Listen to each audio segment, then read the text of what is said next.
Selamat siang semua. Oke, hari ini kita akan masuk ke materi kelanjutan dari materi saya sebelumnya pada minggu lalu, di mana pada minggu lalu saya telah membahas mengenai lock porosity seperti sonic lock dan densitas lock.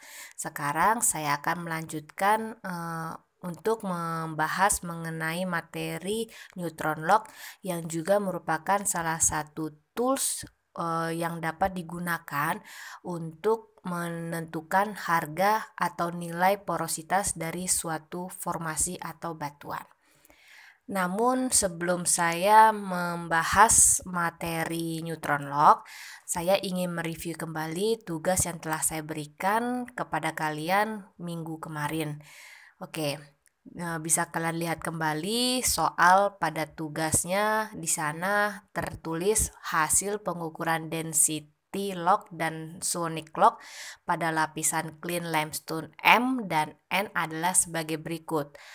Untuk lapisan M, diketahui hasil density locknya sebesar 2,38 gram per cc. Nah, 2,38 gram per cc merupakan bulk density atau berat jenis total pada lapisan M secara density lock. Dan pada lapisan M juga diketahui porositas sonic lock sebesar 20%. Kemudian pada lapisan N diketahui hasil density locknya sebesar 2,20 gram per cc. Nah, ini merupakan harga untuk bulk density atau berat jenis total pada lapisan N. Kemudian pada lapisan N juga diketahui porositas sonic lock sebesar 5%. Kemudian dari data yang ada, kalian diinstruksikan untuk menghitung porositas untuk lapisan M dan N. Nah, sebagai data tambahannya juga terdapat matriks density atau bisa juga kalian kenal sebagai berat jenis butir batuannya sebesar 2,72 gram per cc. Kemudian juga diketahui fluida density-nya atau berat jenis fluidanya pada batuan tersebut sebesar 1 gram per cc. Jadi dari data-data ini maka kalian dapat menghitung porositas untuk masing-masing lapisan M dan N. Oke, kita coba membahas. Jadi yang pertama yang perlu kalian lakukan adalah kalian merekap atau kalian menyusun data-data apa saja sih yang telah kalian punya dari soal. Jadi pada soal saya ingatkan kembali ada lapisan M dan N pada lapisan clean limestone. Nah, pada lapisan M itu terdapat bulk density sebesar 2,38 gram per cc. Kemudian pada lapisan M sudah diketahui porositas sonic lock-nya sebesar 20%. Kemudian untuk lapisan N sudah diketahui berat jenis totalnya atau bulk density-nya sebesar 2,20 gram per cc. Kemudian pada lapisan N telah diketahui nilai porositas sonic lock-nya sebesar 5%. Kemudian di sana juga ada data tambahan berupa berat jenis butir batuannya atau matriks density-nya sebesar 2,72 gram per cc dan berat jenis fluidanya atau fluida density-nya sebesar 1 gram per cc. Nah, jadi dari data-data yang ada ini, kalian diminta untuk menentukan harga atau nilai porositas pada lapisan M dan N. Otomatis di sini karena sudah diketahui nilai porositas sonic lock-nya pada lapisan M dan N, maka yang akan kalian cari adalah nilai porositas pada lapisan M dan N menggunakan data density lock. Oke, jadi bisa kalian buka kembali materi yang sebelumnya, bahwa pada materi yang sebelumnya saya sudah memaparkan bagaimana cara atau menentukan porositas pada lapisan clean limestone pada density log, di mana untuk mencari harga atau nilai porositas pada density log bisa digunakan rumus sebagai berikut. Di mana berat jenis butir batuan pada lapisan dikurang dengan bulk density-nya pada masing-masing lapisan dibagi dengan berat jenis butir batuan dikurang dengan berat jenis fluidanya. Nah, kemudian bisa kalian substitusikan nilai-nilai atau data-data yang telah ada ke rumus porosity density log, sehingga didapatkanlah harga atau nilai porositas pada lapisan M itu sebesar 19,77% dan porositas density pada lapisan N itu sebesar 30,23%. Kemudian dari hasil perhitungan yang telah kalian dapatkan, yaitu porositas density log pada lapisan M dan N, maka kalian dapat menentukan jenis fluida apa yang terkandung di dalam lapisan M dan N tersebut. Nah, berdasarkan dari hasil perhitungan yang ada, maka didapatkan porositas pada lapisan N itu di mana porosity density log-nya lebih besar daripada porosity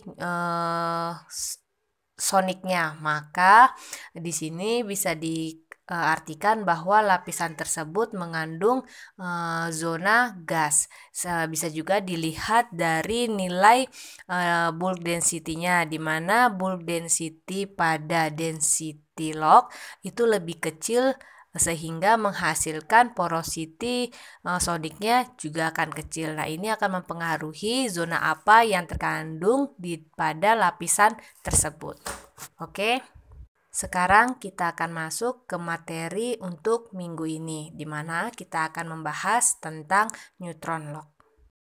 Neutron log semula hanya digunakan untuk menggambarkan formasi yang poros saja. Namun kemudian dipakai juga untuk menentukan porositas pada suatu formasi. Nah, jadi neutron log ini akan mencatat hidrogen konten dari formasi, sehingga di dalam lapisan yang berisi air atau minyak, neutron log akan merefleksikan cairan yang mengisi pori-pori. Jadi membandingkan neutron log dengan porositas log lainnya atau data dari core sering akan menemukan atau dapat mengidentifikasi zona-zona yang mengandung gas. Jadi dengan mengkombinasikan neutron log dengan salah satu seperti sonic log atau density log, atau dua porosity log yang lain, baik itu sonic log maupun density log, maka akan menghasilkan harga porositas yang lebih teliti dan mengizinkan mengidentifikasi suatu litologi. Jadi ada 3 jenis hidrogen login yang biasa digunakan.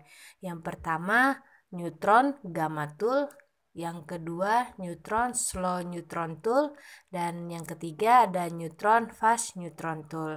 Di mana dari ketiga jenis hidrogen logging yang ada, prinsip dasar kerjanya itu adalah sama, walaupun data-data yang diperoleh itu dari reaksi atom yang berbeda.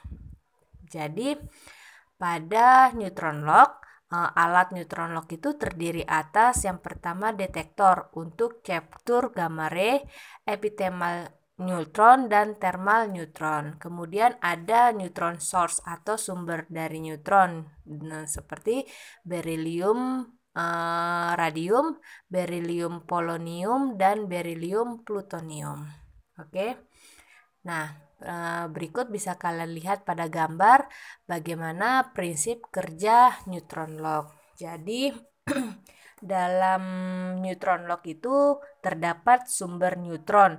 Itu yang bisa kalian lihat pada sebelah kiri gambar, di mana sumber neutron ini akan membombardir formasi dengan neutron energetik. Nah, kalian masih ingat kan, neutron sendiri merupakan partikel netral yang masanya hampir sama besar dengan massa atom hidrogen. Jadi, neutron-neutron ini akan dipancarkan pada kecepatan dan energi yang tinggi, dan dalam perjalanannya melalui lubang bor dan formasi akan mengalami sebuah tabrakan dengan inti yang ada, sehingga akan dibaurkan ke segala arah serta kehilangan sebagian energinya. Jadi, jika inti yang ada tersebut adalah hidrogen, maka neutron dilepaskan secara cepat, kemudian akan ditangkap oleh capturing element. Nah, di sini detektor akan mengukur jumlah neutron yang lolos dari formasi, sehingga jumlah neutron yang lolos ke detektor seperti yang tertangkap pada neutron detektor yang ada pada gambar sebelah kanan, itu akan tergantung kepada jumlah hidrogen yang terdapat dalam formasi. Jadi ini akan berbanding lurus dengan jumlah air atau hidrogen yang terkandung dalam formasi, yang berarti berkaitan dengan porositas batuan atau formasi. Jadi dengan kata lain bahwa porositas batuan atau formasi dapat ditentukan dengan mengukur jumlah neutron yang mencapai ke detektor. Jadi bila neutron yang mencapai detektor menurun, maka porositas akan membesar. Begitu juga dengan sebaliknya, bila neutron yang mencapai detektor itu tinggi, maka porositasnya akan mengecil.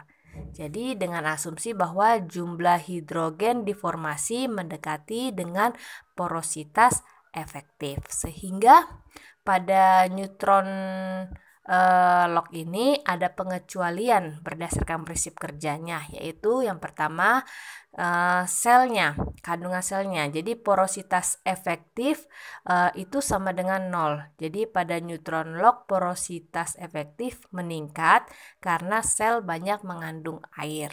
Kemudian yang kedua, pengecualian yang kedua adalah gas, jumlah atom hidrogen sedikit sehingga porositas neutron terlalu kecil. Kemudian pada neutron lock terdapat jenis-jenis alat. Ada 2 jenis alat pada neutron lock, yaitu yang pertama side wall neutron porositas atau yang disingkat dengan SNP, dan yang kedua ada compensate neutron lock atau yang disingkat dengan CNL. Jadi pada set wall neutron porosity atau SNP ini akan cenderung mengabaikan pengaruh dari lubang bor yang direncanakan untuk mencatat, sehingga untuk porosity pada SNP itu sama dengan menunjukkan porosity pada batuan limestone.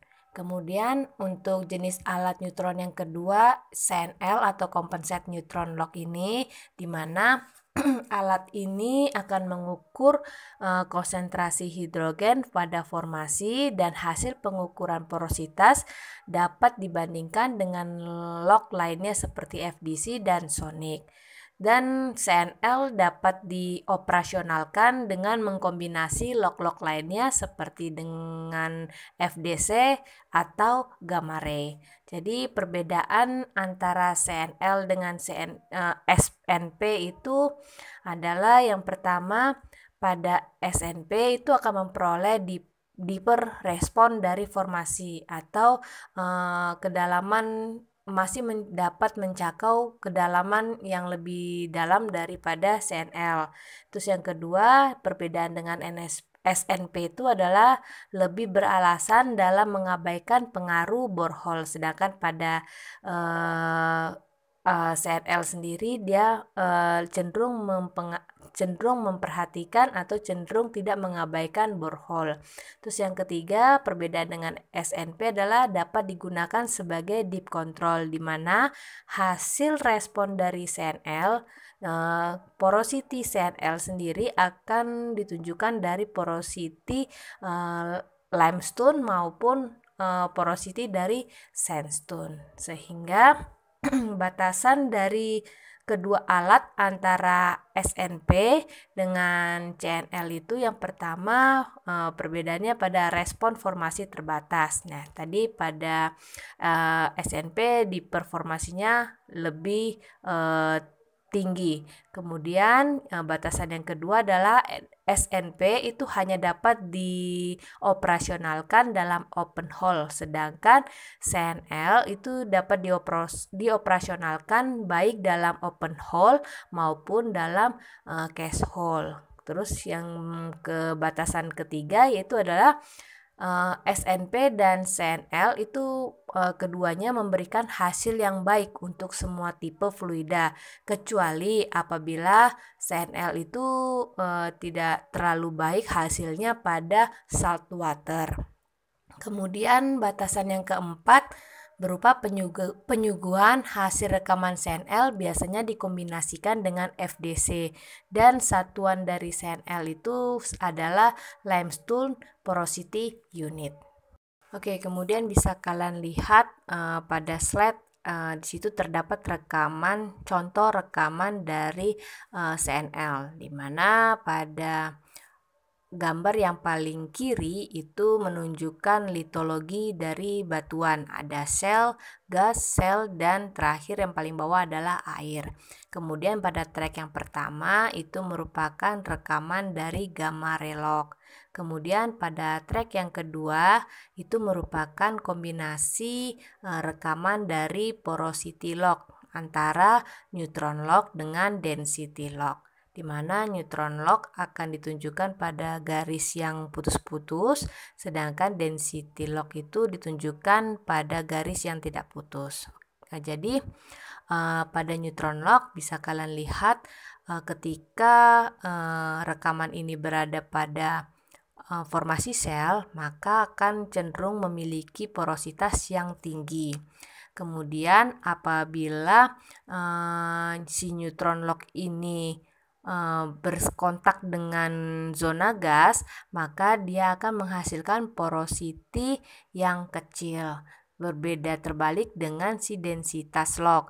Apabila si densitas log ini bersentuhan atau kontak dengan zona gas, maka dia akan memiliki berat jenis total atau bulk density-nya adalah kecil. Jadi di sini apabila data kalian ditunjukkan porosity neutronnya kecil dengan bulk density-nya kecil pada density log, maka itu dapat mengidentifikasi zona tersebut adalah zona gas, dan ini bisa menjawab untuk pertanyaan pada tugas minggu lalu. Oke, jadi kita masuk ke bagaimana cara menghitung porositas pada neutron log. Jadi penghitung porositas pada neutron log juga sama dilakukan pada densitas log maupun pada sonic log. Jadi kita harus memperhatikan bagaimana keadaan daripada formasi tersebut. Jadi untuk porositas pada neutron log itu ada dua keadaan. Pada keadaan yang pertama pada formasi yang mengandung hidrokarbon, dan pada keadaan yang kedua itu adalah pada kompleks litologi formasi. Jadi yang pertama pada formasi yang mengandung hidrokarbon, kalian bisa menghitung porositas dengan neutron log menggunakan persamaan yang pertama 3.1,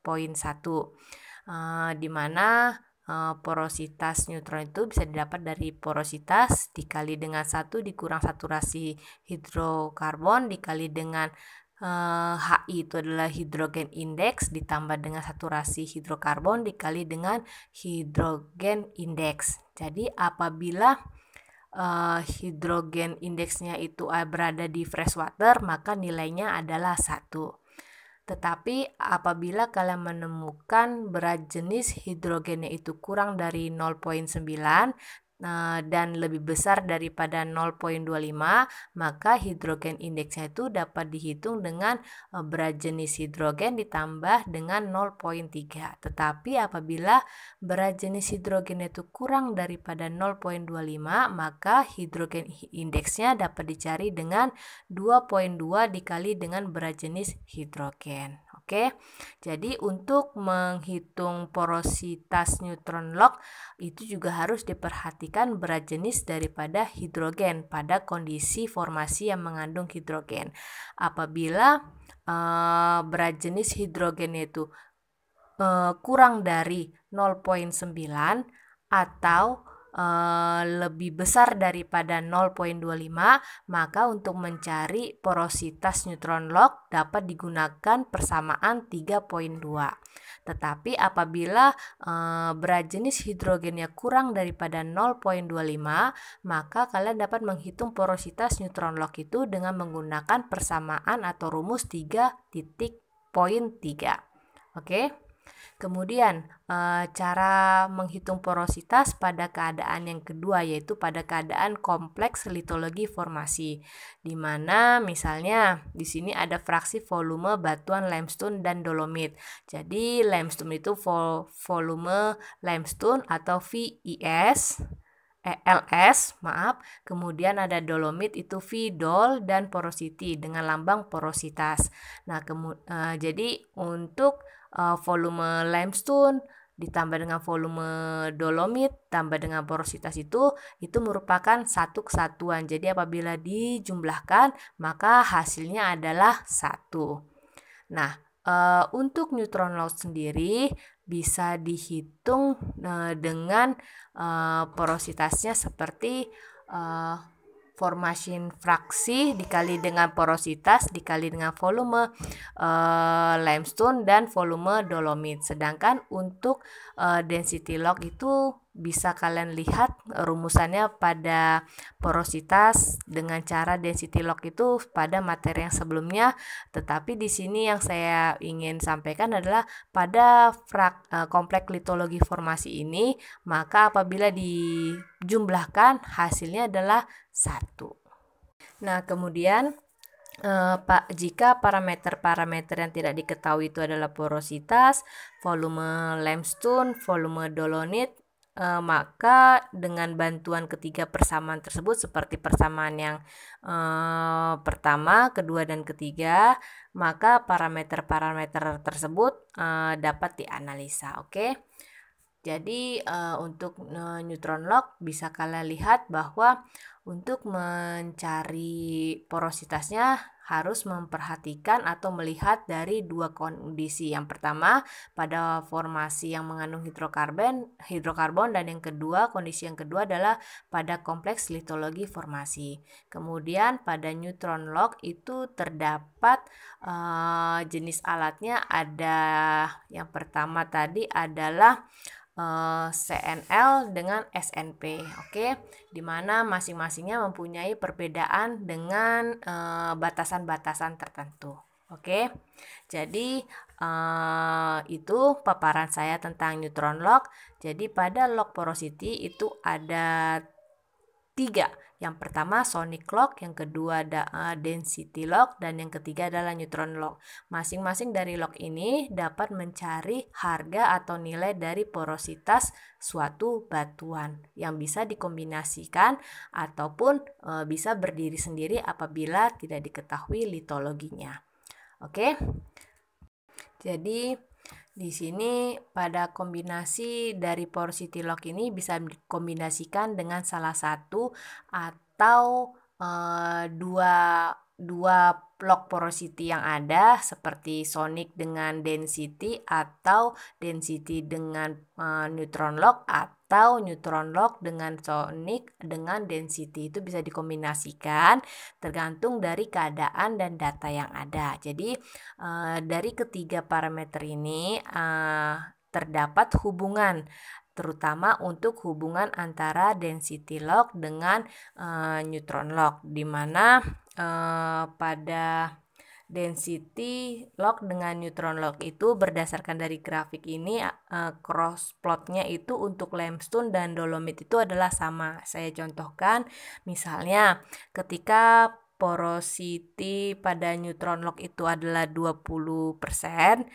Sorry di sini tidak rata karena saya langsung memfoto dari buku Jadi gambar ini saya ambil dari buku, jadi tidak menggunakan skala, tetapi di sini saya informasikan permisalan apabila terdapat porosity neutronnya itu adalah 20% seperti pada garis, kemudian berat jenis total atau bulk density-nya itu adalah 2,5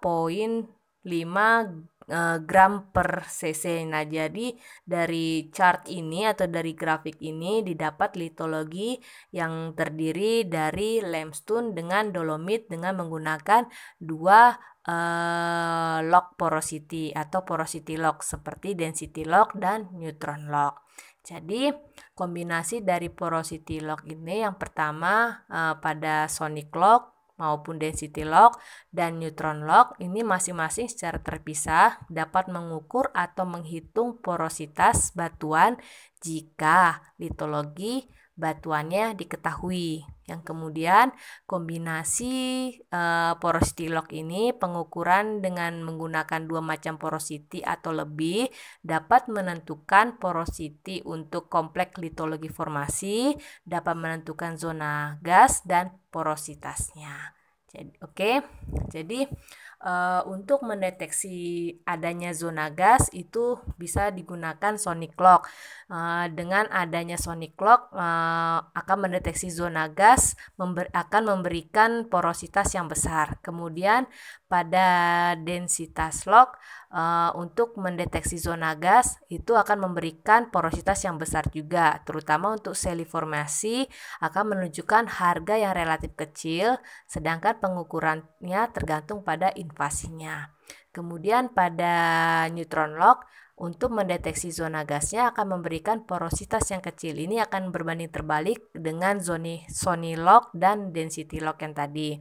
Nah, kemudian untuk neutron lock sendiri akan mendeteksi zona gas apabila seliformasinya menunjukkan harga yang relatif besar dan pengukuran itu akan bergantung pada invasinya. Jadi, faktor-faktor yang akan mempengaruhi pengukuran pada porosity lock itu yang pertama borehole-nya seperti size-nya, fluida content-nya, casingnya dari material apa, serta semennya dari komposisi apa. Kemudian akan dipengaruhi juga oleh formasinya seperti litologinya, porosity, dan fill content-nya.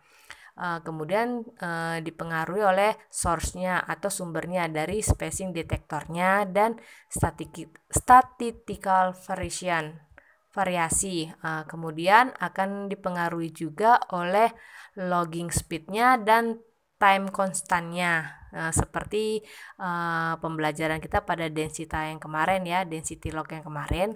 Kemudian faktor-faktor yang mempengaruhi pengukuran pada porosity lock itu juga adalah excavation efeknya.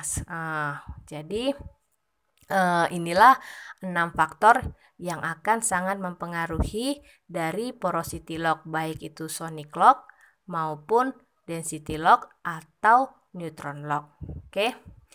Jadi demikianlah materi saya untuk lock porosity yang terdiri dari sonic lock, densitas lock, dan neutron lock, di mana masing-masing alat tersebut dapat berdiri sendiri ataupun dikombinasikan, tetapi alangkah lebih baiknya apabila jika kalian melihat data untuk mengetahui nilai atau harga porositas itu dengan mengkombinasi antara dua alat porositas lock seperti sonic lock dengan densitas lock atau densitas lock dengan neutron lock, daripada hanya dilihat data dari satu saja porosity locknya, toolnya.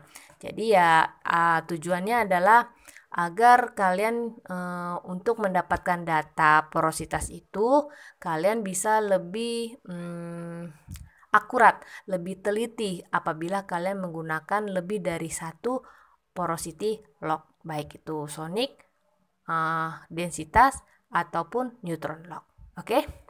Jadi demikianlah materi saya untuk lock porosity pada hari ini, pada semester ini, karena minggu depan kita akan membahas tentang materi yang baru. Oke, jadi ketika ada pertanyaan, terutama untuk materi dan tugas, kalian bisa diskusikan dengan saya langsung. Tetapi apabila tidak ada, saya akhiri materi pada hari ini. Terima kasih atas perhatiannya dan selamat siang.